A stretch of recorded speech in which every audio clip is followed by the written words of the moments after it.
And AKS IAS Academy is one of the premier institutions in India, and it offers examination coaching for UPSC, CSE, State Public Service Commission, and SSC combined graduate level exam, and also for CLAT examinations. So do visit AKS IAS Academy and also the website of AKS IAS Academy. And about me, I am Sandeep Bhushan, and my credentials are: I have 10 years of teaching experience for civil services. I teach international relations and internal security, and also the analysis of the Hindu newspaper.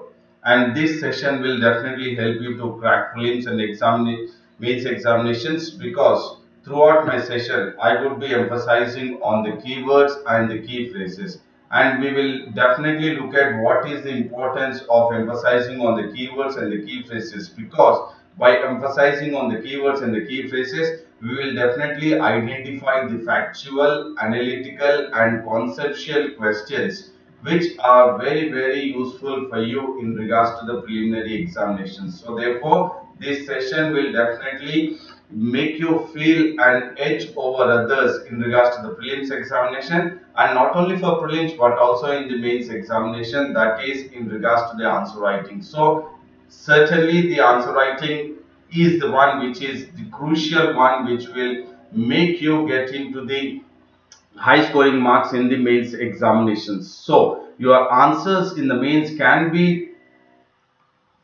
precise and concise only when you get into the habit of inculcating the keywords and the key phrases in your answer writing, so that your answers would be precise and concise. And once your answers are precise and concise, no doubt you will score higher marks in the mains examination. So therefore, this session, that is AKS IAS Academy Daily News Analysis, will certainly help you to crack prelims as well as mains examination for both 2020 and also for 2021.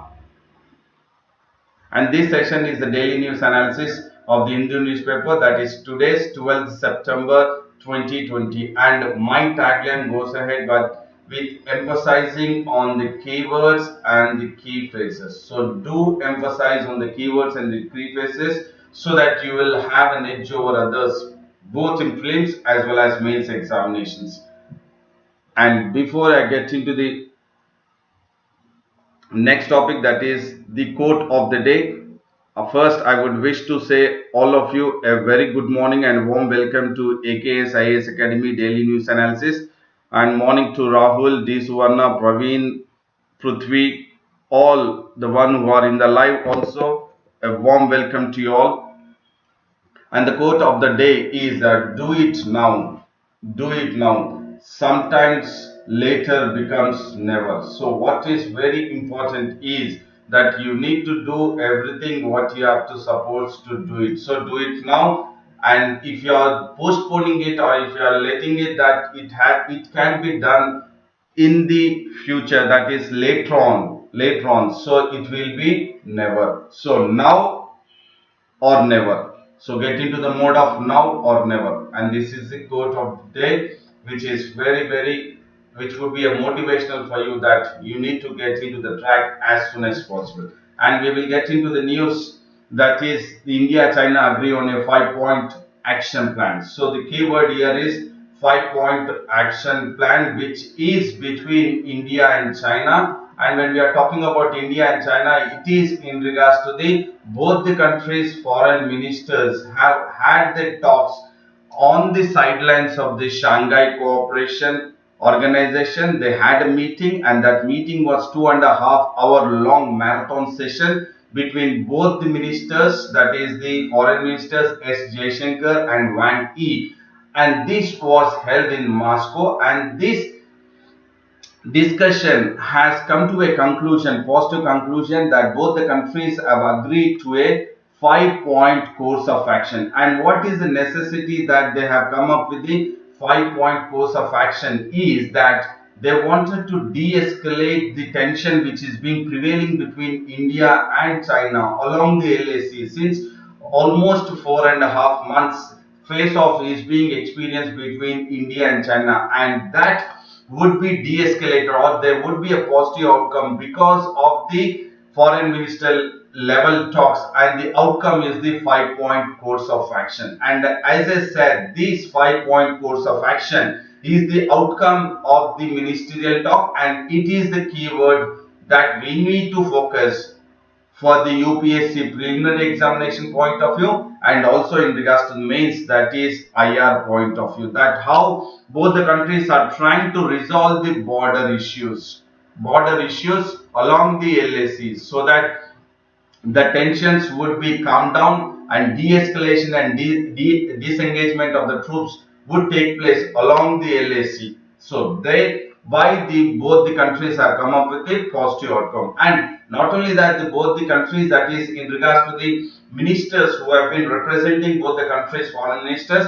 they had frank and constructive discussions. And this frank and constructive discussion is for the development of India-China border areas. So this was in regards to the India-China border areas, and not only in regards to the discussion which was frank and constructive was not only for India-China border areas, but it was also in regards to the development of India-China relations. So definitely we are focusing not only on the border areas, but both the countries are definitely focusing on India-China bilateral relations also in regards to the foreign policy between both the countries.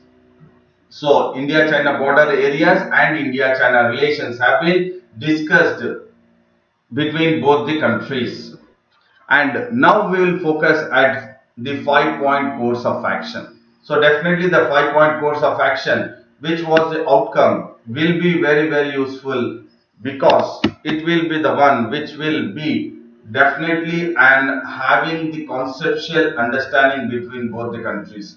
So this 5-point course of action, if you look at, the two ministers have agreed that both sides take guidance. So definitely both the countries and the ministers have come to a conclusion that there is certainly a guidance which has to be taken into consideration by the previous consensus or the previous discussions what we had. So this is the one which is important, that the discussions what have been taken up in the past are the one which will definitely get into the mode that we can learn better of the situation from both the countries. So the guidance, just a minute.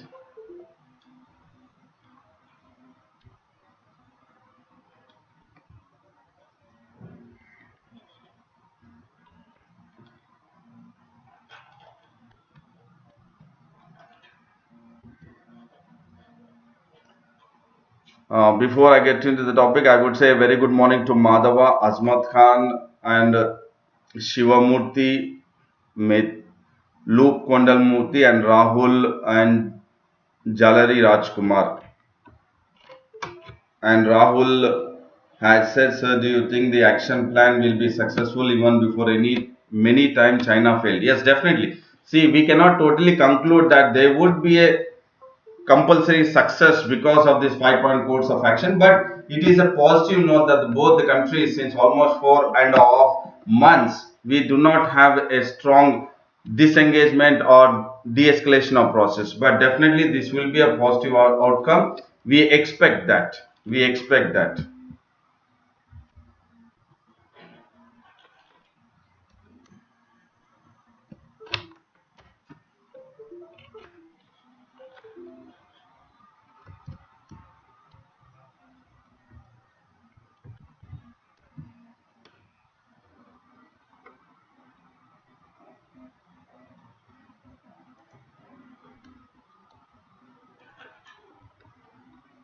Just a minute, there is a technical glitch.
So,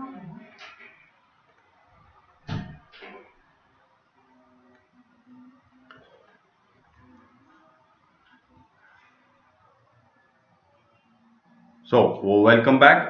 Extremely sorry for the technical problem from my end. So, once again, I would say a very good morning. And then now we will get into the point, that is the 5-point course of action, which were the outcome of the discussions between both the countries. And as Rahul has said, sir, do you think the action plan will be successful even before many times China failed to follow the previous agreements? Yes, definitely we should look at it at a positive outcome, because as focusing on the point of course of action, India should also stick to the status quo. India should also stick to status quo.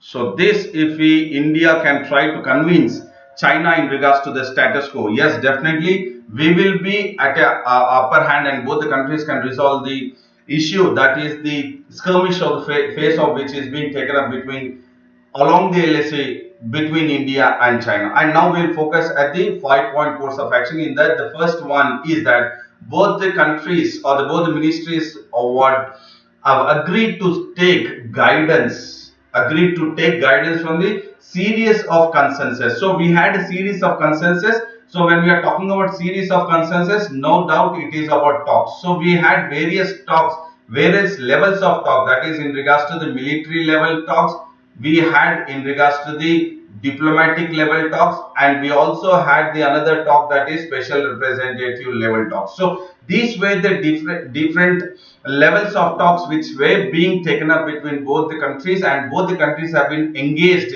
So because of this consensus or the talks, we need to take the guidance, we need to definitely imbibe the guidance through the series of consensus between the leaders, between India and China, what has taken place. And not only that, both the ministers have agreed that we will not allow any kind of differences to become disputes. So definitely, as there can be a differences between the countries, that is India and China in this case, but the differences should not evolve as a dispute, and we need to resolve the difference as it is in the mode of difference itself, rather than resolving the issue when the differences evolve as a dispute. So that is the first of 5-point course of action. And the second one, if you look at definitely it is in regards to the point,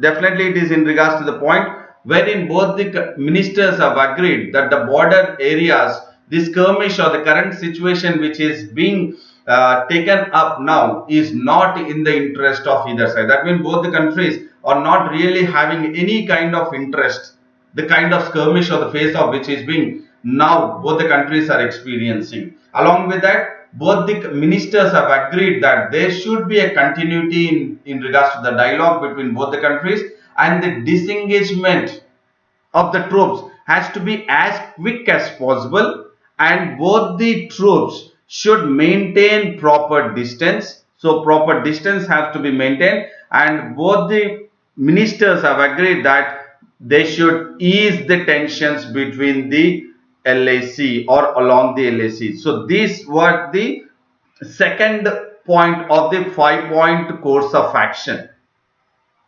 Okay, before I get into the third point of the 5-point course of action, Madhava is asking that status quo means what, sir? So definitely status quo means present situation.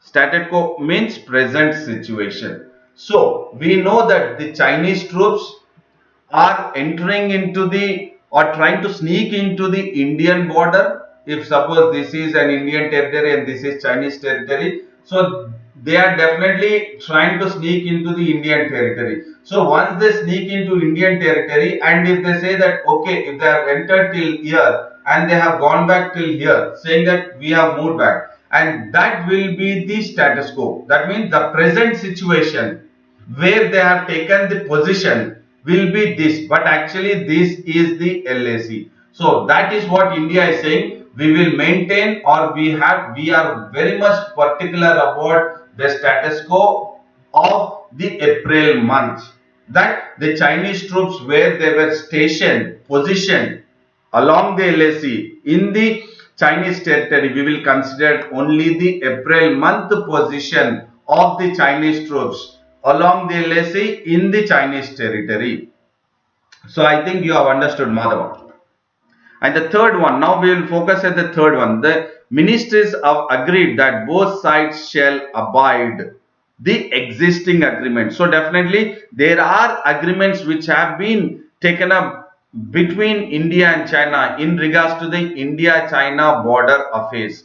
India-China border affairs. So we have agreements in regards to the agreements made in the year 1993, then again in the year 1996, again in the year 2005, the another agreement in 2012 and 2013. So definitely the ministers have said that both the countries should abide, should stick to the existing agreements and protocols in regards to the India-China border affairs. Why? Because we have to maintain peace and tranquility, and that are the one which are being actually initiated in the agreements and the protocols between India and China boundary affairs. And the fourth one is the two sides have continued to have the dialogue of communication through special representative mechanism. So as I said, special representative level talks were one of the talks between India and China which we have engaged to make sure that the de-escalation and would take place between the troops of India and China. So both the countries now they wanted to continue dialogue and communication. So definitely there has to be a talks which have to be in a continuous process. So definitely the continuous process of talks should go ahead, and that was expected from both the ministers, that the dialogue and communication has to go ahead, and this should go ahead through what? Special representative mechanism. And this is a keyword here, special representative mechanism. And they also agreed that they should continue with the working mechanism for consultation and coordination. So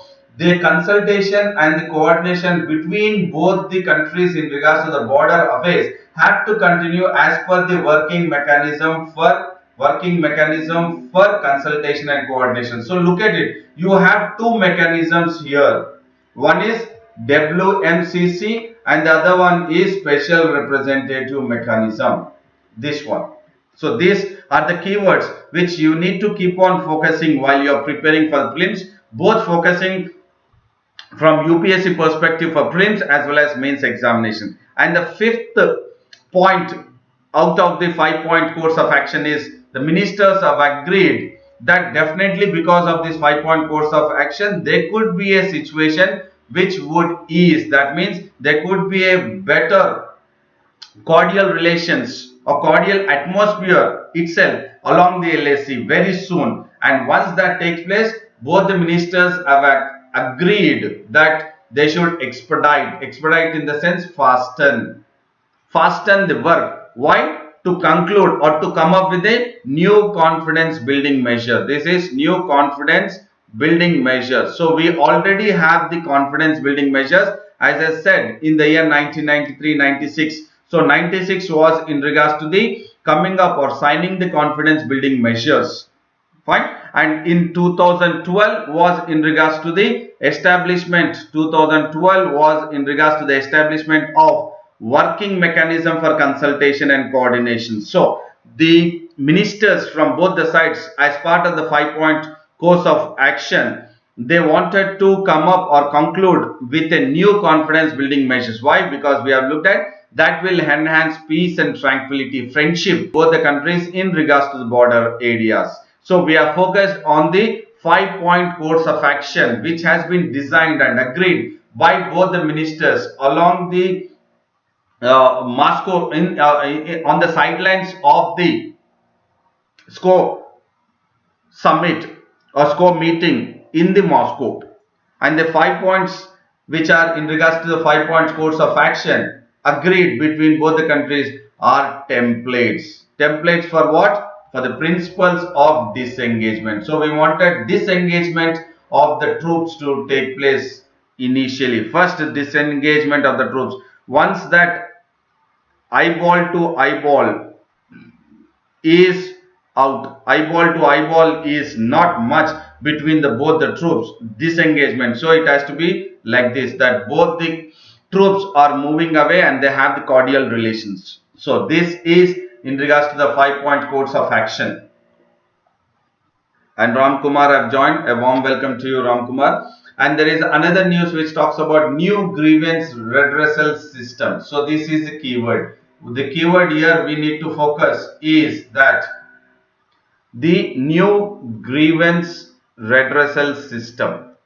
It was unveiled in Jammu and Kashmir. So Jammu and Kashmir now is a union territory and there is a lieutenant governor there, and the lieutenant governor is now Manoj Sinha. So the lieutenant governor of Jammu and Kashmir has launched the Jammu and Kashmir Integrated Grievance Redress and Monitoring System. So this JKIGRAMS is the important key phrase which you need to keep on focusing, because of the point that we are focusing. Why I said the keyword is this could be a probable question in GS paper 2, GS paper 2 in the mains in regards to the issues in governance.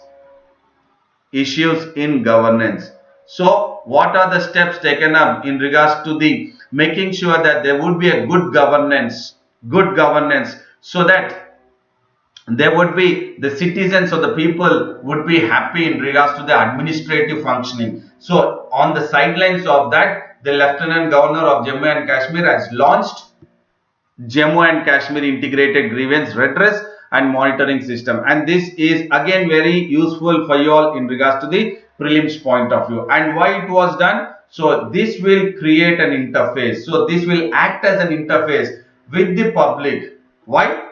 Public and the government, public and the administration, and it will also focus, it will create an interface and it will focus on governance issues in the union territory. So this is an useful information for you in regards to the issues in governance and how the Jammu and Kashmir Integrated Grievance Redressal and Monitoring System would be an interface with the public and the administration in resolving or focusing on the governance issues in Jammu and Kashmir Union Territory. And this will be an effective grievance redressal mechanism. The keyword here again. So this is a keyword that JKIG RAMS would be an effective grievance redressal mechanism. And this mechanism or redressal mechanism, which would be the life and blood of any government or good governance system. So definitely the grievance redressal mechanism JKIG RAMS is the life and blood of the good governance system. And this system, that is the redressal mechanism system, is being launched on a pilot basis, not in the entire Jammu and Kashmir Union Territory, but it has launched first in 3 districts, that is Jammu, Srinagar and Reasi. So this will later on be extended further to all our remaining districts by October 2nd. And now the JKRAM, that is the grievance redressal mechanism, will replace the current portal which has been launched in 2018. So this information again is important for you for the prelims point of view, because there could be one among the statements saying that the JKIG RAMS has replaced the current portal which was launched in the year, he could say 2016-2014 rather than 2018. So the right answer is launched in the year 2018. And in regards to the grievance redressal mechanism, the district collectors, deputy commissioners will act as a primary nodes. So the one who will be at the primary node for this entire redressal mechanism system will be the district collectors and district commissioners, and they would be receiving and disposing and monitoring the grievances which have been put forth by the citizens of the Jammu and Kashmir Union Territory. That whatever grievance they have, they will approach the grievance system a monitoring system, redress and monitoring system, and the one who will be the primary nodes are the district collector and the deputy commissioners. And not only that, the district superintendents of police, that is DSP, deputy commissioners and divisional commissioners, along with the IGPs of the entire Jammu and Kashmir regions, they should be, or they will be present for people. They will be available for people from morning 10:30 a.m. to 11:30 a.m. That is for 1 hour for 5 days in a week, so that they can listen. They can listen to the grievances of the citizens of Jammu and Kashmir. They can receive the complaints. So definitely it is the commissioners, divisional commissioners, along with the DSPs and IGPs should be present in their office, or from 10:30 a.m. to 11:30 for 1 hour. And this is which campaign? Again, this is the keyword. This redress mechanism system is back to village campaign. Please do focus this for UPSC prelims and mains perspective point of view. So it is the redress mechanism system is back to village campaign, wherein the officers will visit the villages and they will address the grievances of the people as part of the JKIT ramps, and wherein a common citizen generally in the Kashmir Valley or elsewhere also, he wants a kind of sympathetic, courteous and responsive and helpful administrative setup. So definitely they wanted to make sure that there would be a back to village campaign, wherein they wanted that administrative system setup to be in such a way that they would be focusing on the governance, rather than, that is in regards to the minimum, what the Prime Minister of India has said, minimum government and maximum governance. This was the promise or this vision of our Prime Minister Narendra Modi. Minimum government, maximum governance. So focusing on any issues and then making sure that the administrative setup would be sympathetic, courteous, responsive and helpful for the citizens. And definitely the Lieutenant Governor who has taken charge as the Lieutenant Governor, that is Manoj Sinha, he has taken charge on August 7th. He is definitely committed for radical reforms in regards to the issues in governance or governance, issues in governance, which should be people-centric good governance structure. And this is a key phrase. Definitely this is a key phrase which you can use it or inculcate in your short notes for the mains examination. People-centric good governance structure. So JKIGRAMS is definitely a radical reform, so that it will put in place the people-centric good governance structure. So this, I say, it is very, very useful for you in regards to the mains examinations, that is GS paper 2, issues in governance.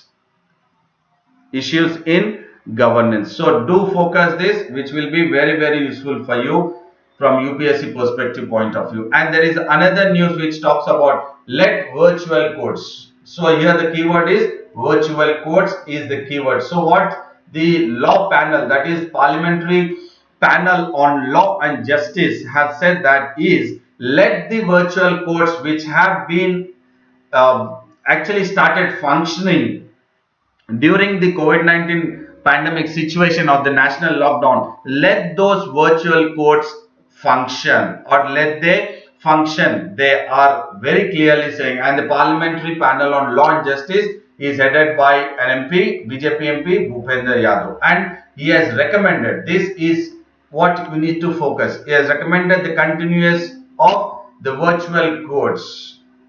But there is definitely a word of caution. So definitely continuation is required, but at the same time the government should also focus the cautions or the concerns or the challenges by the virtual courts, which would evolve in the due course of time because of various challenges. We will also look at it. So that is why we will focus that virtual courts are important, that we need to continue, but at the same time there are challenges, concerns which have to be rectified, so that virtual courts will definitely help the judiciary system itself in trying to reduce the burden of the district courts or the courts, so that they are not overburdened by various cases. So what is that? The caution is that infrastructure is very important. So infrastructure needs to be upgraded, especially in the district courts. So the district courts infrastructure is not up to the level wherein we can say that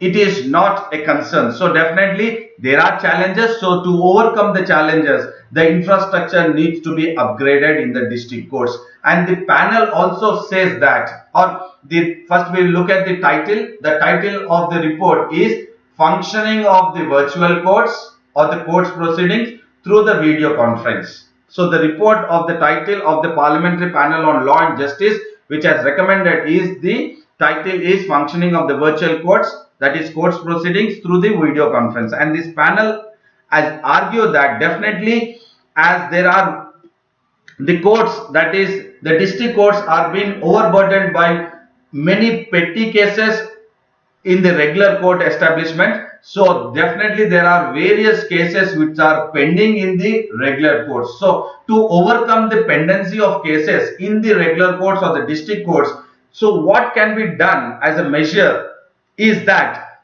there could be a possibility that a few cases, that is the cases pertaining to traffic challenge or any other petty offences, can be transferred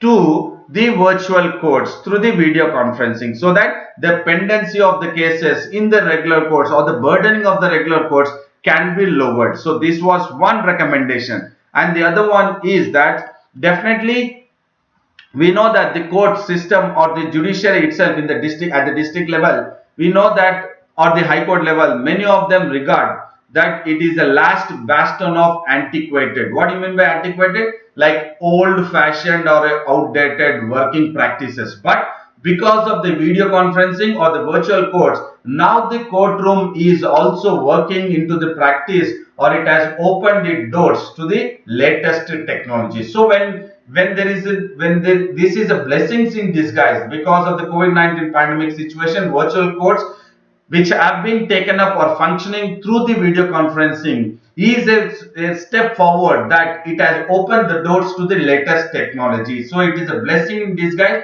So we need to continue it, but definitely we have to focus on the challenges which the virtual courts might face or the court rooms might face because of the infusion or induction of the latest technology in the judiciary system itself. That is what is important. The role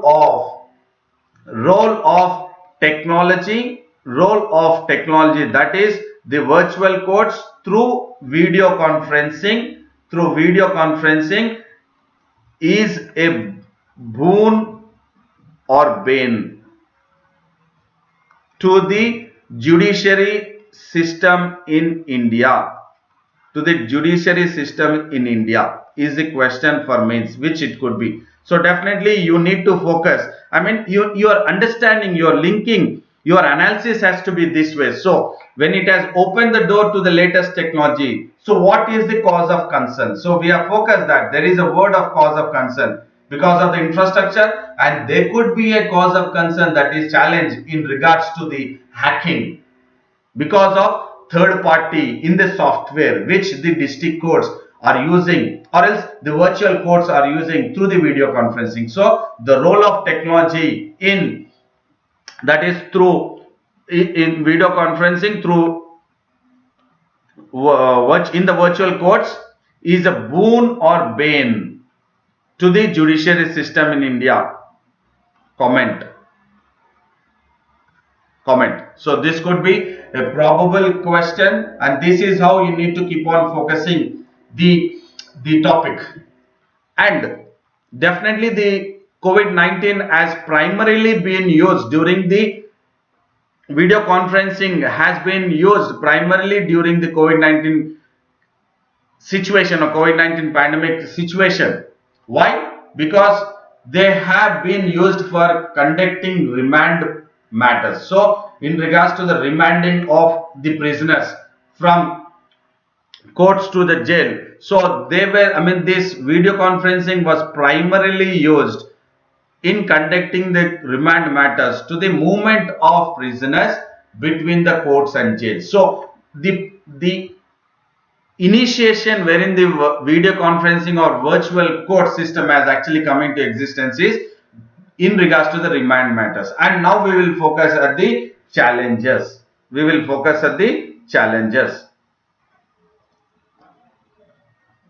So the challenges are as for the e-courts and virtual courts. So we have just focused till now in regards to virtual courts, but we will also focus on the e-courts, that is, which are part of the judiciary system. They have the concern because there are 50% lawyers in the district courts who do not have laptops or computer facility, and that is a challenge.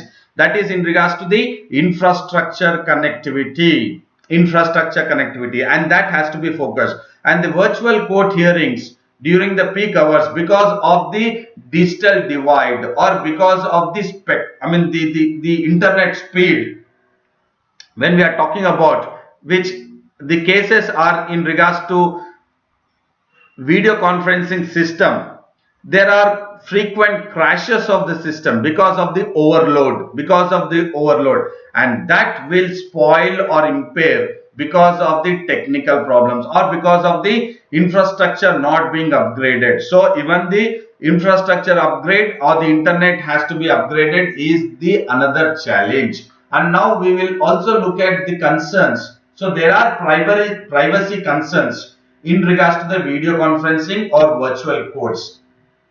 So virtual courts will compromise the privacy of data as well as confidentiality of the discussion. So the privacy of data and the confidentiality of the discussion and court proceedings will be compromised because of the virtual court. So everybody can. So what would be the measures taken to contain the privacy of data and the confidentiality of the discussion of the court proceedings has to be considered. So now currently the virtual courts are going ahead with the third party software application. So when we are using or we are into the mode of the third party software applications such as Video, Cisco and Jitsi, so definitely there is a concern that whether this third party software is viable option, whether it is a viable option. Why? Because there could be a major security risk because of the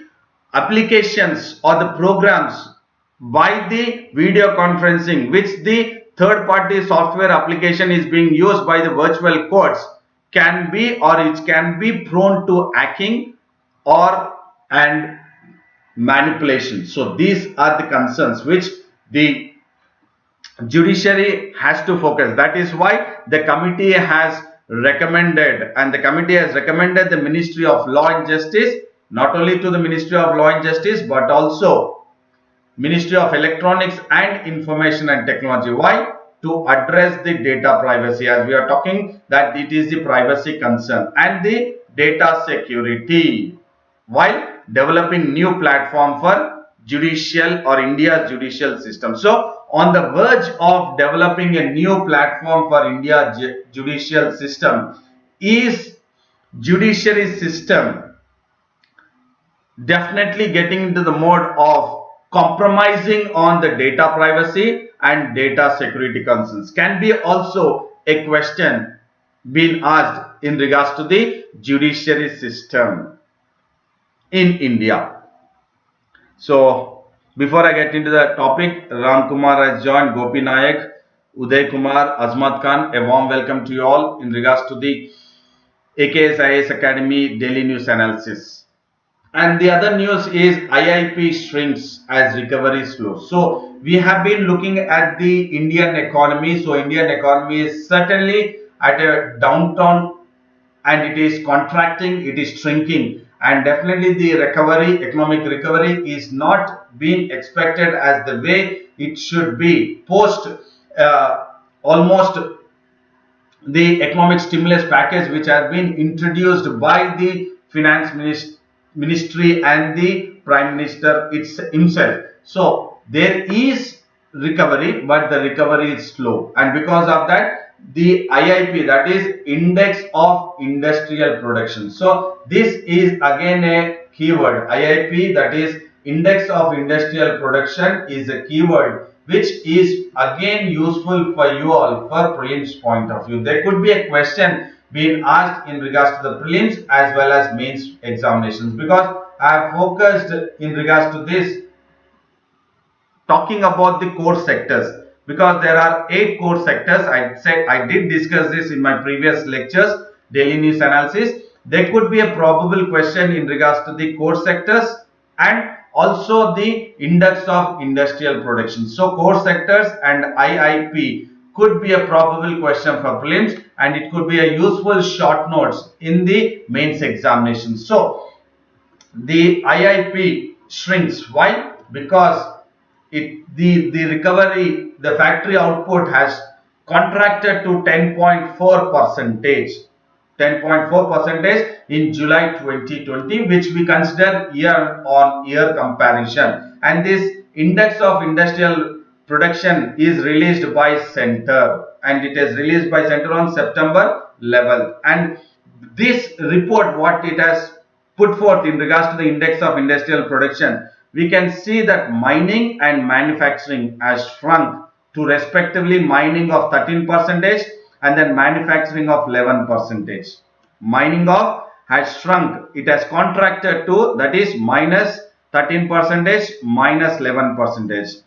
But if we look at the electricity generation has recovered to a contraction of 2.5%. So if you look at it, it is not plus 2.5. Here also it is minus 2.5. But comparing it with the mining and manufacturing, the contraction percentage or shrinking is 2.5 in regards to the electricity generation, and in regards to the mining is minus 13%, manufacturing is minus 11%. So in regards to the mining, manufacturing and electricity generation is recovering. Why? Because the output or manufacturing or industrialization or the economic activity is into the mode of functioning, and it is gradually progressing. Thereby electricity consumption is increasing. So when the consumption is increasing, definitely that is electricity generation is recovering, but it is contraction mode. And if you look at the manufacture of pharmaceuticals, which has seen 22% growth, and the tobacco products, which has posted 6.1% growth. And you can see that these are the only 2 sectors which are positive. So if you look at pharmaceuticals is plus 22%, tobacco products is plus 6.1%. So the one which are in a positive trend in July, again focusing in July, because this is the output contracted, which the report is talking about the July 2020 based on the year on year, that is in regards to the index of industrial production. So we have the industrial production, and to this industrial production you consider an index, and that index of the industrial productions are shrinking. It is to minus 10.4%. And this is how you need to link it, how the IIP is definitely shrinking. And this sharp recovery we have witnessed in the month of May and June, and now becoming somewhat flattish. So the sharp recovery which has actually, this is the recovery if you look at, for example, for the month of, if you consider this as month of May and then June, fine, and then later on July if you look at, but after that it is flattening. That means the recovery is not going uptrend, but it is flattening. So that is what the concern is now. The recovery has been a sharp recovery, but it has again fallen down. It is flat now. That flattish trend is the concern. And the ministry has also said that because in the month of March, because of the lockdown, the industrial establishments or the economic activity has been totally damaged, and we haven't seen any kind of operations in regards to the industrial or manufacturing hasn't taken place. So for that, now the industrial activity is resuming, and because it has resumed because of the unlock system, and now this recovery is slowing. We have seen as per the IIP's July contractions, but if you look at now, it is better, because in the month of April it was 57% minus IIP, and in the June there was a mild improvement to 15.7%. So 57%, 15.7%, and now 10.4%. So all this definitely it is in minus. So this 57% in regards to the IIP, with this we are focusing in regards to the IIP. So minus 57% was in the month of March, April, and then it has better, there was a improvement from minus 57 to minus 15.7 in the month of June, and again now in the month of July, when we consider, it is 10.4%. So definitely it is a mild improvement. So the focus here is IIP, which will be a useful or probable question in GS paper 3 economy in the mains examination, and you can also consider for this from mains point of view and also preliminary examination point of view. So do focus the core sectors, and also do focus on the index of industrial production, IIP. So the question for the day is that, as we have looked at, in the midst of the India's COVID-19 induced economic slowdown. So definitely we have had and have experiencing economic slowdown, but agriculture will lead India's economic revival. I say two statements here, and then please focus that. In the midst of the India's COVID-19 induced economic slowdown, so there is an economic slowdown, but in the midst of it, agriculture will lead India's economic revival. Critically analyze. So definitely you need to know that where all the sectors, or else if you look at the primary, secondary and tertiary sectors, and then again in regards to the core sectors, and then also have that IIP in your mind, fine, and then now you need to critically analyze that this sector, which is agriculture and its allied sector, is in a positive trend. It is in a positive trend, fine, and this one, that is agriculture sector, will lead India's economic revival. Making a statement, you have to critically analyze it. So this is a very superb question which could be very, very useful again in GS paper 3 economy point of view, GS paper 3 mains. So we have linked the economic slowdown with the agriculture sector, that is COVID-19, health we are focused, and then economy we are focusing, both together. So do consider this. Probably it will be a very informative or good question for you. And then in regards to the recapitulating of the DNA, certainly we are focused on the 5-point course of action. 5-point course of action in regards to the international relations, and also in regards to the border issues, as well as the bilateral relations. The 5-point action plan. And then we have also focused the new grievance redressal system in Jammu and Kashmir, which will focus on the issues in governance. Again, this in regards to the GS paper 2, it will be a probable question in the mains examinations. And this is in regards to the parliamentary panel as suggested, and that is in regards to the virtual codes and e-codes, and then linking these virtual codes or e-codes with the induction of the new information technology or the role of information technology in the virtual codes or the e-codes. And then this again in regards to the economy we have focused, which will be very useful for you and informative one for prelims as well as mains examinations. So definitely I hope this session was an helpful one, informative one and a knowledgeable one, so that definitely you will have an edge over others in regards to the prelims as well as mains examination. So I would say a big thank you to all and a good luck.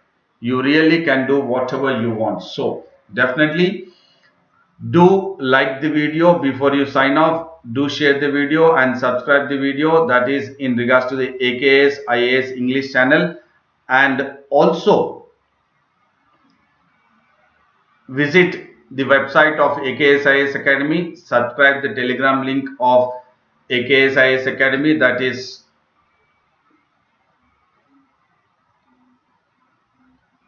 Advanced Knowledge System. And I would say that see you again on Monday in regards to the daily news analysis. So all the best. Take care.